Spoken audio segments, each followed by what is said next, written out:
ಗಮನಿಸ ಆಗಿದೆ. ವಿಶೇಷವಾಗಿ ಅಷ್ಟೊಂದು ಅನುಭವಿ ಗೌರವಾನ್ವಿತ ಮುಖ್ಯಮಂತ್ರಿಗಳು 16ನೇ ಬಜೆಟು 4 ಲಕ್ಷದ ಚಿಲ್ಲರೆ ಕೋಟಿ ಬಜೆಟನ್ನು ಕೊಟ್ಟಿದೆ ಅಂತ ಹೆಮ್ಮೆ ಪಡ್ತಾ ಇದ್ದಾರೆ. ಅದೇ ಬಡವರಿಗೆ ಈಗ ಗೊತ್ತಾಗ್ತಾ ಇದೆ, ನಮ್ಮ ಜೋಬಿಗೆ ಕೊಟ್ಟಂಗೆ ಮಾಡಿ ನಮ್ಮ ಜೋಬಿಂದನೇ ಬಡವ್ರ ಜೋಬಿಂದ ಕಿತ್ಕೊಳ್ಳುವಂಥ ಕೆಲಸವನ್ನು ಈ ಕಾಂಗ್ರೆಸ್ ಸರ್ಕಾರ ಮಾಡ್ತಾ ಇದೆ. ತಾವೇ ಯೋಚನೆ ಮಾಡಿ, ಹಿಂದೆ ಒಬ್ಬ ರೈತ ಒಂದು ಬೋರ್ವೆಲ್ಲನ್ನು ತಗ್ಸಿ ಒಂದು ಟಿ ಸಿ ಹಾಕೊಬೇಕು ಅಂದರೆ ಒಂದು ಅಕ್ರಮ ಸಕ್ರಮ 10-20 ಸಾವಿರದಲ್ಲಿ ಆಗ್ತಾಯಿತ್ತು. ಇವತ್ತು 3 ಲಕ್ಷ ರೂಪಾಯಿ ಬೇಕು. ಸಬ್ ರಿಜಿಸ್ಟ್ರ್ ವ್ಯಾಲ್ಯೂಷನ್ 800% ಹೈಕ್ ಮಾಡಿದ್ರು. ಸ್ಮಾರ್ಟ್ ಬೋರ್ಡು ಮೀಟ್ರ್ ಬೋರ್ಡ್ ಅಂತ ಹಾಕ್ತೀವಿ ಅಂತ ಹೇಳಿ ಸುಮಾರು 300% ವಿದ್ಯುತ್ ಬಿಲ್ಲನ್ನು ಹೆಚ್ಚಿಗೆ ಮಾಡಿದ್ದಾರೆ. ಹಾಗಾಗಿ ಇವತ್ತು ರೈತರ ಒಂದು ಆದಾಯ ಮಿತಿ ಹೆಚ್ಚಾಗಿದೆ ಅಂತ ಹೇಳ್ತಾರೆ, ಜನರ ಒಂದು ಆದಾಯ ಮಿತಿ ಹೆಚ್ಚಾಗಿದೆ ಅಂತ ಹೇಳ್ತಾರೆ. ಪರ್ ಕ್ಯಾಪಿಟಲ್ ಇನ್ಕಮ್ ಹಿಂದೆಷ್ಟಿತ್ತು ಅಷ್ಟೇ ಇದೆ. ಅದಕ್ಕೆ ಕಾರಣ ಇವ್ರು ಕೊಟ್ಟಂಥ ಕಾರ್ಯಕ್ರಮಗಳೇನಿದೆ, ಗ್ಯಾರಂಟಿ ಮುಖಾಂತರ ಏನು ಕೊಟ್ಟಿದ್ರು ಅದನ್ನು ಒಂದು ಕೈಯಲ್ಲಿ ಕೊಟ್ಟು ಇನ್ನೊಂದು ಕೈಯಲ್ಲಿ ಬೆಲೆ ಏರಿಕೆಯನ್ನು ಹೆಚ್ಚಿಗೆ ಮಾಡುವ ಮುಖಾಂತರ ಕಿತ್ಕೊಳ್ಳೋಂಥ ಕೆಲಸವನ್ನು ಈ ಸರ್ಕಾರ ಮಾಡ್ತಾ ಇದೆ. ಮತ್ತು ವಿಶೇಷವಾಗಿ ಇವತ್ತು ಬಜೆಟಲ್ಲೂ ಕೂಡ ಒಂದು ಧರ್ಮವನ್ನು ಓಲೈಸುವಂಥ ಕೆಲಸ. ಉದಾಹರಣೆಗೆ ಅಲ್ಪಸಂಖ್ಯಾತರಿಗೆ ಶಾದಿ ಭಾಗ್ಯ ಅಂತ ತಂದಿದ್ದಾರೆ. ಯಾಕೆ ಹಿಂದೂಗಳಲ್ಲಿ ಬಡವರು ಇಲ್ವಾ? ಎಲ್ಲ ಬಡವರಿಗೂ ಮಾಡಬೇಕು. ನಿಮ್ಮ ಯಡಿಯೂರಪ್ಪನವ್ರು ಮುಖ್ಯಮಂತ್ರಿ ಇದ್ದಾಗ ಭಾಗ್ಯಲಕ್ಷ್ಮಿ ಅಂತ ಯೋಜನೆ ಜಾರಿ ತಂದು ಎಲ್ರಿಗೂ ತಂದರು. ಸನ್ಮಾನಿಸಿದ ನರೇಂದ್ರ ಮೋದಿಜಿಯವರು ಆಯುಷ್ಮಾನ್ ಭಾರತ್ ಕಾರ್ಯಕ್ರಮ ಎಲ್ಲ ಬಡವರಿಗೂ ಕೊಟ್ಟಿದ್ದಾರೆ. ಈ ರೀತಿ ಧರ್ಮ ಜಾತಿ ಒಡೆದಾಳುವಂಥ ಒಂದು ಬಜೆಟನ್ನು ಈ ಒಂದು ಸರ್ಕಾರದಲ್ಲಿ ಸಿದ್ದರಾಮಯ್ಯ ಸರ್ಕಾರ ಕೊಟ್ಟಿದೆ. ಹಾಗಾಗಿ ಜನಕ್ಕೆ ನಿಜ ಸ್ಥಿತಿ ಏನು ಅಂತ ಗೊತ್ತಾಗಿದೆ. ಆದಷ್ಟು ಬೇಗ ಈ ಒಂದು ಹಿಂದೂ ವಿರೋಧಿ ಬಜೆಟನ್ನು ಸಿದ್ದರಾಮಯ್ಯನವರು ಏನು ಕೊಟ್ಟಿದ್ದಾರೆ, ಹಿಂದೂಗಳಿಗೇನು ಅನ್ಯಾಯ ಮಾಡಿದ್ದಾರೆ, ಅದು ವಿರುದ್ಧ ಪ್ರತಿಭಟಿಸಿ ಇವತ್ತು BJP ರಾಜ್ಯಾಧ್ಯಕ್ಷರ ನೇತೃತ್ವದಲ್ಲಿ ಅವರ ಕರೆಯ ಮೇರೆಗೆ ಇಡೀ ಎಲ್ಲ ಜಿಲ್ಲಾ ಕೇಂದ್ರದಲ್ಲೂ ಕೂಡ ಮಾಡಿದ್ದೀವಿ. ವಿಶೇಷವಾಗಿ ನಮ್ಮ ಶಿವಮೊಗ್ಗ ಕ್ಷೇತ್ರಕ್ಕೆ ದೊಡ್ಡ ಅನ್ಯಾಯ ಮಾಡಿದ್ದಾರೆ. ಏನು ಕೊಟ್ಟಿದ್ದಾರೆ? ದೇವರದಿಂದ ನಮ್ಮ ಚಂದ್ರಗುತ್ತಿ ಒಂದು ದೇವಸ್ಥಾನಕ್ಕೆ ಒಂದು ಪ್ರಾಧಿಕಾರ ಮಾಡ್ತೀವಿ ಅಂತ ಘೋಷಣೆ ಮಾಡಿರೋದು ಬಿಟ್ಟರೆ ಯಾವ ಯೋಜನೆ ಹಣವನ್ನು ಕೊಟ್ಟಿದ್ದಾರೆ? ಅದು ಹೇಳ್ತಾರೆ ಜಲ್ ಜೀವನ್ ಮಿಷನಲ್ಲಿ ನೀರಾವರಿ ಯೋಜನೆ ಮಾಡ್ತಾ ಇದ್ದೀವಿ ಜಿಲ್ಲೆಯಲ್ಲಿ. ಕೇಂದ್ರ ಸರ್ಕಾರದ ಪುರಸ್ಕೃತ ಕಾರ್ಯಕ್ರಮಗಳಿಗೆ ಹಣವನ್ನು ಹಳೆಯದು ಇಟ್ಟಿದ್ದು ಬಿಟ್ಟರೆ ಹೊಸ ಯೋಜನೆಗಳನ್ನು ಯಾವುದೂ ಕೂಡ ಜಿಲ್ಲೆಗೆ ಕೊಟ್ಟಿಲ್ಲ. ಇತಿಹಾಸದಲ್ಲಿ ಮೊದಲೇ ಬಾರಿಗೆ ನಮ್ಮ ಜಿಲ್ಲೆಗೂ ಅನ್ಯಾಯ ಮಾಡಿದಂಥ ಮೊದಲೇ ಒಂದು ಬಜೆಟು ಇದು ಕಾಂಗ್ರೆಸ್ ಬಜೆಟ್ ಅಂತ ನಾನು ಹೇಳಲಿಕ್ಕೆ ಇಚ್ಛೆಪಡ್ತೇನೆ. ಗಮನಿಸ ಆಗಿದೆ. ವಿಶೇಷವಾಗಿ ಅಷ್ಟೊಂದು ಅನುಭವಿ ಗೌರವಾನ್ವಿತ ಮುಖ್ಯಮಂತ್ರಿಗಳು 16ನೇ ಬಜೆಟು 4 ಲಕ್ಷದ ಚಿಲ್ಲರೆ ಕೋಟಿ ಬಜೆಟನ್ನು ಕೊಟ್ಟಿದೆ ಅಂತ ಹೆಮ್ಮೆ ಪಡ್ತಾ ಇದ್ದಾರೆ. ಅದೇ ಬಡವರಿಗೆ ಈಗ ಗೊತ್ತಾಗ್ತಾ ಇದೆ, ನಮ್ಮ ಜೋಬಿಗೆ ಕೊಟ್ಟಂಗೆ ಮಾಡಿ ನಮ್ಮ ಜೋಬಿಂದನೇ ಬಡವ್ರ ಜೋಬಿಂದ ಕಿತ್ಕೊಳ್ಳುವಂಥ ಕೆಲಸವನ್ನು ಈ ಕಾಂಗ್ರೆಸ್ ಸರ್ಕಾರ ಮಾಡ್ತಾ ಇದೆ. ತಾವೇ ಯೋಚನೆ ಮಾಡಿ, ಹಿಂದೆ ಒಬ್ಬ ರೈತ ಒಂದು ಬೋರ್ವೆಲ್ಲನ್ನು ತಗ್ಸಿ ಒಂದು ಟಿ ಸಿ ಹಾಕೊಬೇಕು ಅಂದರೆ ಒಂದು ಅಕ್ರಮ ಸಕ್ರಮ 10-20 ಸಾವಿರದಲ್ಲಿ ಆಗ್ತಾಯಿತ್ತು. ಇವತ್ತು 3 ಲಕ್ಷ ರೂಪಾಯಿ ಬೇಕು. ಸಬ್ ರಿಜಿಸ್ಟ್ರ್ ವ್ಯಾಲ್ಯೂಷನ್ 800% ಹೈಕ್ ಮಾಡಿದ್ರು. ಸ್ಮಾರ್ಟ್ ಬೋರ್ಡು ಮೀಟ್ರ್ ಬೋರ್ಡ್ ಅಂತ ಹಾಕ್ತೀವಿ ಅಂತ ಹೇಳಿ ಸುಮಾರು 300% ವಿದ್ಯುತ್ ಬಿಲ್ಲನ್ನು ಹೆಚ್ಚಿಗೆ ಮಾಡಿದ್ದಾರೆ. ಹಾಗಾಗಿ ಇವತ್ತು ರೈತರ ಒಂದು ಆದಾಯ ಮಿತಿ ಹೆಚ್ಚಾಗಿದೆ ಅಂತ ಹೇಳ್ತಾರೆ, ಜನರ ಒಂದು ಆದಾಯ ಮಿತಿ ಹೆಚ್ಚಾಗಿದೆ ಅಂತ ಹೇಳ್ತಾರೆ. ಪರ್ ಕ್ಯಾಪಿಟಲ್ ಇನ್ಕಮ್ ಹಿಂದೆಷ್ಟಿತ್ತು ಅಷ್ಟೇ ಇದೆ. ಅದಕ್ಕೆ ಕಾರಣ ಇವ್ರು ಕೊಟ್ಟಂಥ ಕಾರ್ಯಕ್ರಮಗಳೇನಿದೆ, ಗ್ಯಾರಂಟಿ ಮುಖಾಂತರ ಏನು ಕೊಟ್ಟಿದ್ರು ಅದನ್ನು ಒಂದು ಕೈಯಲ್ಲಿ ಕೊಟ್ಟು ಇನ್ನೊಂದು ಕೈಯಲ್ಲಿ ಬೆಲೆ ಏರಿಕೆಯನ್ನು ಹೆಚ್ಚಿಗೆ ಮಾಡುವ ಮುಖಾಂತರ ಕಿತ್ಕೊಳ್ಳೋಂಥ ಕೆಲಸವನ್ನು ಈ ಸರ್ಕಾರ ಮಾಡ್ತಾ ಇದೆ. ಮತ್ತು ವಿಶೇಷವಾಗಿ ಇವತ್ತು ಬಜೆಟಲ್ಲೂ ಕೂಡ ಒಂದು ಧರ್ಮವನ್ನು ಓಲೈಸುವಂಥ ಕೆಲಸ. ಉದಾಹರಣೆಗೆ ಅಲ್ಪಸಂಖ್ಯಾತರಿಗೆ ಶಾದಿ ಭಾಗ್ಯ ಅಂತ ತಂದಿದ್ದಾರೆ. ಯಾಕೆ ಹಿಂದೂಗಳಲ್ಲಿ ಬಡವರು ಇಲ್ವಾ? ಎಲ್ಲ ಬಡವರಿಗೂ ಮಾಡಬೇಕು. ನಿಮ್ಮ ಯಡಿಯೂರಪ್ಪನವ್ರು ಮುಖ್ಯಮಂತ್ರಿ ಇದ್ದಾಗ ಭಾಗ್ಯಲಕ್ಷ್ಮಿ ಅಂತ ಯೋಜನೆ ಜಾರಿ ತಂದು ಎಲ್ರಿಗೂ ತಂದರು. ಸನ್ಮಾನಿಸಿದ ನರೇಂದ್ರ ಮೋದಿಜಿಯವರು ಆಯುಷ್ಮಾನ್ ಭಾರತ್ ಕಾರ್ಯಕ್ರಮ ಎಲ್ಲ ಬಡವರಿಗೂ ಕೊಟ್ಟಿದ್ದಾರೆ. ಈ ರೀತಿ ಧರ್ಮ ಜಾತಿ ಒಡೆದಾಳುವಂಥ ಒಂದು ಬಜೆಟನ್ನು ಈ ಒಂದು ಸರ್ಕಾರದಲ್ಲಿ ಸಿದ್ದರಾಮಯ್ಯ ಸರ್ಕಾರ ಕೊಟ್ಟಿದೆ. ಹಾಗಾಗಿ ಜನಕ್ಕೆ ನಿಜ ಸ್ಥಿತಿ ಏನು ಅಂತ ಗೊತ್ತಾಗಿದೆ.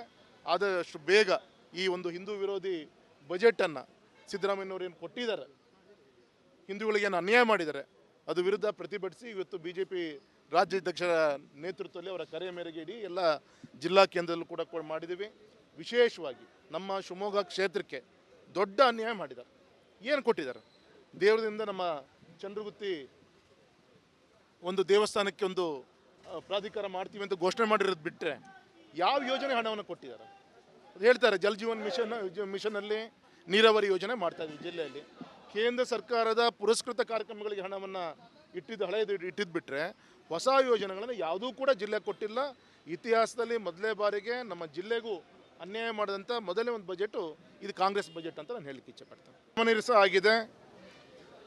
ವಿಶೇಷವಾಗಿ ಅಷ್ಟೊಂದು ಅನುಭವಿ ಗೌರವಾನ್ವಿತ ಮುಖ್ಯಮಂತ್ರಿಗಳು 16ನೇ ಬಜೆಟು 4 ಲಕ್ಷದ ಚಿಲ್ಲರೆ ಕೋಟಿ ಬಜೆಟನ್ನು ಕೊಟ್ಟಿದೆ ಅಂತ ಹೆಮ್ಮೆ ಪಡ್ತಾ ಇದ್ದಾರೆ.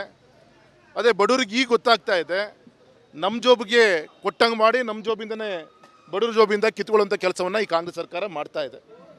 ತಾವೇ ಯೋಚನೆ ಮಾಡಿ, ಹಿಂದೆ ಒಬ್ಬ ರೈತ ಒಂದು ಬೋರ್ವೆಲ್ಲನ್ನು ತೆಗೆಸಿ ಒಂದು ಟಿ ಸಿ ಹಾಕೊಬೇಕು ಅಂದರೆ ಒಂದು ಅಕ್ರಮ ಸಕ್ರಮ 10-20 ಸಾವಿರದಲ್ಲಿ ಆಗ್ತಾಯಿತ್ತು. ಇವತ್ತು 3 ಲಕ್ಷ ರೂಪಾಯಿ ಬೇಕು.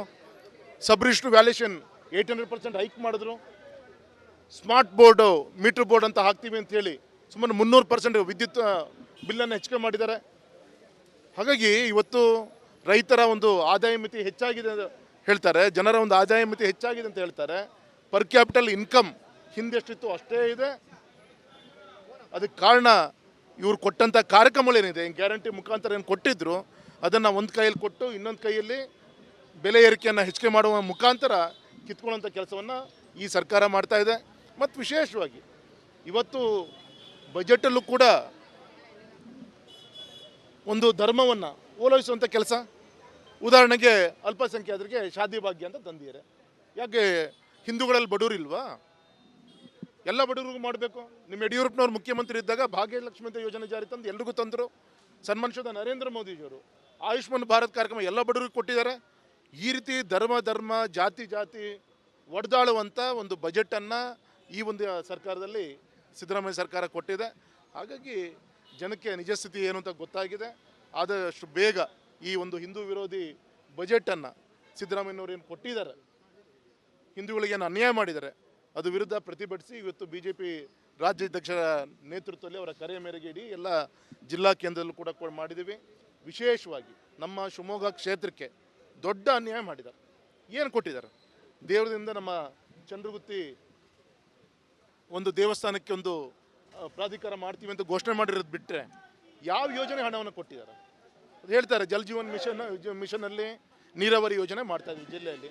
ಕೇಂದ್ರ ಸರ್ಕಾರದ ಪುರಸ್ಕೃತ ಕಾರ್ಯಕ್ರಮಗಳಿಗೆ ಹಣವನ್ನು ಹಳೆಯದು ಇಟ್ಟಿದ್ದು ಬಿಟ್ಟರೆ ಹೊಸ ಯೋಜನೆಗಳನ್ನು ಯಾವುದೂ ಕೂಡ ಜಿಲ್ಲೆಗೆ ಕೊಟ್ಟಿಲ್ಲ. ಇತಿಹಾಸದಲ್ಲಿ ಮೊದಲೇ ಬಾರಿಗೆ ನಮ್ಮ ಜಿಲ್ಲೆಗೂ ಅನ್ಯಾಯ ಮಾಡಿದಂಥ ಮೊದಲೇ ಒಂದು ಬಜೆಟು ಇದು ಕಾಂಗ್ರೆಸ್ ಬಜೆಟ್ ಅಂತ ನಾನು ಹೇಳಲಿಕ್ಕೆ ಇಚ್ಛೆಪಡ್ತೇನೆ. ಗಮನಿಸ ಆಗಿದೆ. ವಿಶೇಷವಾಗಿ ಅಷ್ಟೊಂದು ಅನುಭವಿ ಗೌರವಾನ್ವಿತ ಮುಖ್ಯಮಂತ್ರಿಗಳು 16ನೇ ಬಜೆಟು 4 ಲಕ್ಷದ ಚಿಲ್ಲರೆ ಕೋಟಿ ಬಜೆಟನ್ನು ಕೊಟ್ಟಿದೆ ಅಂತ ಹೆಮ್ಮೆ ಪಡ್ತಾ ಇದ್ದಾರೆ. ಅದೇ ಬಡವರಿಗೆ ಈಗ ಗೊತ್ತಾಗ್ತಾ ಇದೆ, ನಮ್ಮ ಜೋಬಿಗೆ ಕೊಟ್ಟಂಗೆ ಮಾಡಿ ನಮ್ಮ ಜೋಬಿಂದನೇ ಬಡವ್ರ ಜೋಬಿಂದ ಕಿತ್ಕೊಳ್ಳುವಂಥ ಕೆಲಸವನ್ನು ಈ ಕಾಂಗ್ರೆಸ್ ಸರ್ಕಾರ ಮಾಡ್ತಾ ಇದೆ. ತಾವೇ ಯೋಚನೆ ಮಾಡಿ, ಹಿಂದೆ ಒಬ್ಬ ರೈತ ಒಂದು ಬೋರ್ವೆಲ್ಲನ್ನು ತೆಗೆಸಿ ಒಂದು ಟಿ ಸಿ ಹಾಕೊಬೇಕು ಅಂದರೆ ಒಂದು ಅಕ್ರಮ ಸಕ್ರಮ 10-20 ಸಾವಿರದಲ್ಲಿ ಆಗ್ತಾಯಿತ್ತು. ಇವತ್ತು 3 ಲಕ್ಷ ರೂಪಾಯಿ ಬೇಕು. ಸಬ್ ರಿಜಿಸ್ಟ್ರ್ ವ್ಯಾಲ್ಯೂಷನ್ 800% ಹೈಕ್ ಮಾಡಿದ್ರು. ಸ್ಮಾರ್ಟ್ ಬೋರ್ಡು ಮೀಟ್ರ್ ಬೋರ್ಡ್ ಅಂತ ಹಾಕ್ತೀವಿ ಅಂತ ಹೇಳಿ ಸುಮಾರು 300% ವಿದ್ಯುತ್ ಬಿಲ್ಲನ್ನು ಹೆಚ್ಚಿಗೆ ಮಾಡಿದ್ದಾರೆ. ಹಾಗಾಗಿ ಇವತ್ತು ರೈತರ ಒಂದು ಆದಾಯ ಮಿತಿ ಹೆಚ್ಚಾಗಿದೆ ಅಂತ ಹೇಳ್ತಾರೆ, ಜನರ ಒಂದು ಆದಾಯ ಮಿತಿ ಹೆಚ್ಚಾಗಿದೆ ಅಂತ ಹೇಳ್ತಾರೆ.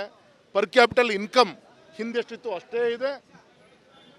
ಅದಕ್ಕೆ ಕಾರಣ ಇವ್ರು ಕೊಟ್ಟಂಥ ಕಾರ್ಯಕ್ರಮಗಳೇನಿದೆ, ಗ್ಯಾರಂಟಿ ಮುಖಾಂತರ ಏನು ಕೊಟ್ಟಿದ್ರು ಅದನ್ನು ಒಂದು ಕೈಯಲ್ಲಿ ಕೊಟ್ಟು ಇನ್ನೊಂದು ಕೈಯಲ್ಲಿ ಬೆಲೆ ಏರಿಕೆಯನ್ನು ಹೆಚ್ಚಿಗೆ ಮಾಡುವ ಮುಖಾಂತರ ಕಿತ್ಕೊಳ್ಳುವಂಥ ಕೆಲಸವನ್ನು ಈ ಸರ್ಕಾರ ಮಾಡ್ತಾ ಇದೆ. ಮತ್ತು ವಿಶೇಷವಾಗಿ ಇವತ್ತು ಬಜೆಟಲ್ಲೂ ಕೂಡ ಒಂದು ಧರ್ಮವನ್ನು ಓಲೈಸುವಂಥ ಕೆಲಸ, ಉದಾಹರಣೆಗೆ ಅಲ್ಪಸಂಖ್ಯಾತರಿಗೆ ಶಾದಿ ಭಾಗ್ಯ ಅಂತ ತಂದಿದ್ದಾರೆ. ಯಾಕೆ ಹಿಂದೂಗಳಲ್ಲಿ ಬಡವರಿಲ್ವಾ? ಎಲ್ಲ ಬಡವರಿಗೂ ಮಾಡಬೇಕು. ನಿಮ್ಮ ಯಡಿಯೂರಪ್ಪನವ್ರು ಮುಖ್ಯಮಂತ್ರಿ ಇದ್ದಾಗ ಭಾಗ್ಯಲಕ್ಷ್ಮಿ ಅಂತ ಯೋಜನೆ ಜಾರಿ ತಂದು ಎಲ್ರಿಗೂ ತಂದರು.